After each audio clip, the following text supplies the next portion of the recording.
আসসালামু আলাইকুম, কেমন আছেন সবাই? আশা করি সবাই ভালো আছেন। আজকের ভিডিওতে আমরা দেখব যে গ্লাস বার ইফেক্ট কিভাবে ক্রিয়েট করতে হয় অ্যাডোবি প্রিমিয়ার প্রো দিয়ে।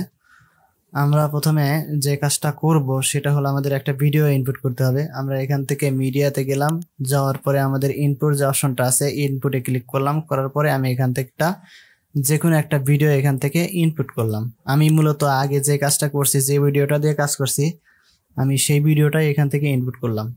করার পর আমরা টাইম লাইনে ড্রাগ করলাম, করার পর আমাদের এরকম একটা ভিডিও চলে আসলো আমাদের টাইম লাইনে। আমরা এটা একটু বড় করে নিচ্ছি। টাইম লাইনে আসার পরে এখান থেকে আমরা যেটা করব সেটা হলো এখান থেকে আমরা নিউ আইটেম থেকে একটা অ্যাডজাস্টমেন্ট লেয়ার নিব। আমার এই গ্লাস বার ইফেক্ট ক্রিয়েট করার জন্য আমার দুইটা জিনিস লাগবে, একটা হচ্ছে একটা ভিডিও লাগবে এবং একটা অ্যাডজাস্টমেন্ট লেয়ার লাগবে। আমি এখান থেকে অ্যাডজাস্টমেন্ট লেয়ার নিলাম।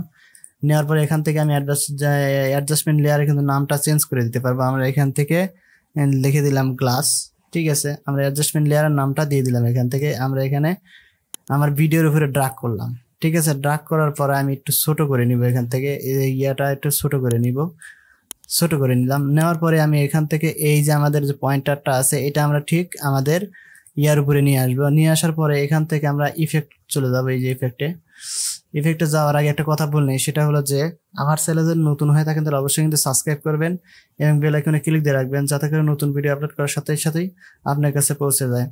সো আমরা এখান থেকে ইফেক্টে যাব। ইফেক্টে যাওয়ার পরে এখান থেকে আমরা লিখবো যে ট্রান্সফর্ম, ঠিক আছে। ট্রান্সফর্ম যখন লিখবে, যে ট্রান্স লেখার পরেই আমাদের এখান থেকে চলে আসছে এই যে ডিস্টর্স। এই ডিস্টর্সের মধ্যেই আছে আমাদের ট্রান্সফর্ম। এই ট্রান্সফর্ম ইফেক্টটা আমরা এই অ্যাডজাস্টমেন্ট লেয়ারের উপর কিন্তু আমরা ইফেক্ট করব। আমরা কিন্তু এই অ্যাডজাস্টমেন্ট লেয়ারের উপর ড্রাগ করব। ড্রাগ করার পরে আমরা দেখব যে অ্যাডজাস্টমেন্ট লেয়ারের উপর যে ড্রাগ করলাম সেটা আমার এখানে শো করছে কিনা। এই যে আমাদের লেখছে এফএক্স ট্রান্সফর্ম, এটা কিন্তু চলে আসছে।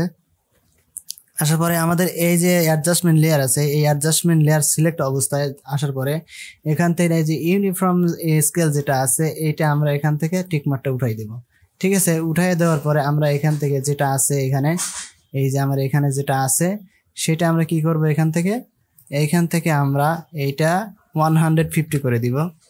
আমাদের যে হাই যেটা আছে, স্কেল হাই যেটা আছে 150 করে দেব। আর এইটা যেটা আছে, এই যে আমাদের উইডথ যেটা আছে এটা আমরা করে দিব হলো 30 করে দিলাম। দেওয়ার পরে আমাদের রোটেশন আছে, এই যে রোটেশন, এই রোটেশনের এখানে কি করে দেব, আমরা করে দেব হলো 25 করে দিলাম। দেওয়ার পরে আমাদের যে ওই ট্রান্সফর্ম ইফেক্টটা আমরা এখানে অ্যাপ্লাই করছি সেই ট্রান্সফর্ম ইফেক্টে যাব। যাওয়ার পরে এখানে যে স্কেল আছে এই স্কেলে এখানে 130 করে দিব। এই যে আমার কিন্তু অলরেডি এটা কিন্তু এই যে ইফেক্টটা কিন্তু আমার এখান থেকে অ্যাপ্লাই হয়ে গেছে। এখন যদি আমি দেখি যে এখান থেকে কিন্তু আমার ইফেক্টটা অ্যাপ্লাই হয়েছে। এই অ্যাপ্লাই করার ইফেক্টটা আমরা একটা মোশন করব, ঠিক আছে। আমরা এখান থেকে এই অ্যাডজাস্টমেন্ট লেয়ারে কিন্তু সিলেক্ট অবস্থায় থাকতে হবে। এই অ্যাডজাস্টমেন্ট লেয়ার সিলেক্ট অবস্থায় থাকা অবস্থায় আমরা এইটা যে আমাদের ইয়াটা আছে এটা আমরা শুরুতে চলে যাব। যাওয়ার পরে আমরা এখান থেকে এইটা আমরা একটু এই দিকে সরাই নিব, এইভাবে সরাই নিলাম। নেওয়ার পরে আমরা একটা কি ফ্রেম নিব, এই পজিশনের এখানে কি ফ্রেম নিব। নেওয়ার পরে আমার এখানে আমি লাস্টে গেলাম, এই যে এখানে লাস্টে গেলাম। যাওয়ার পরে এখান থেকে আমরা এটা বাড়াই দিব, ঠিক আছে। এইভাবে এই যে বাড়াই দিব, ঠিক আছে। এখানে এইটা এই যেভাবে বাড়াই দিব। দেওয়ার পরে আমরা যদি এখন একটু প্লে করি, এটা প্লে করি, এই যে আমার কিন্তু এটা অলরেডি গ্লাস ইফেক্ট কিন্তু ক্রিয়েট হয়ে গেছে। আমরা যদি এই জায়গা থেকে একটু দেখি, এখান থেকে কিন্তু গ্লাস ইফেক্টটা আমার এখান থেকে ক্রিয়েট হয়ে গেছে। ক্রিয়েট হওয়ার পরে এইটা আমি 3-4টা কপি করতে পারি। আমি এখান থেকে কিবোর্ড থেকেও ধরে কাজ করতে পারবো, কিন্তু আমরা এখান থেকে কিবোর্ড ধরেও আমরা এটা কাজ করতে পারবো। কিবোর্ডের আমার যে অল্টার বাটনটা আছে সেই অল্টার বাটনটা ক্লিক করে ধরবো। এইভাবে ক্লিক করে ধরার পরে আমি যদি একটা একটা করে কপি করি এই করতে পারবো আমি এটা, ঠিক আছে। আমি 4টা করলাম, 4টা করে আমি যদি এখান থেকে এখন একটু দেখি, প্লে করি এখান থেকে, এই যে আমি যদি একটু প্লে করি, এই যে ঠিক আছে। আমার কিন্তু এই গ্লাস ইফেক্টটা অলরেডি ক্রিয়েট হয়ে গেছে। এই যে আমরা যদি এখানে দেখি এইভাবে, এই যে আমার এখান থেকে কিন্তু গ্লাস ইফেক্টটা ক্রিয়েট হয়ে গেছে।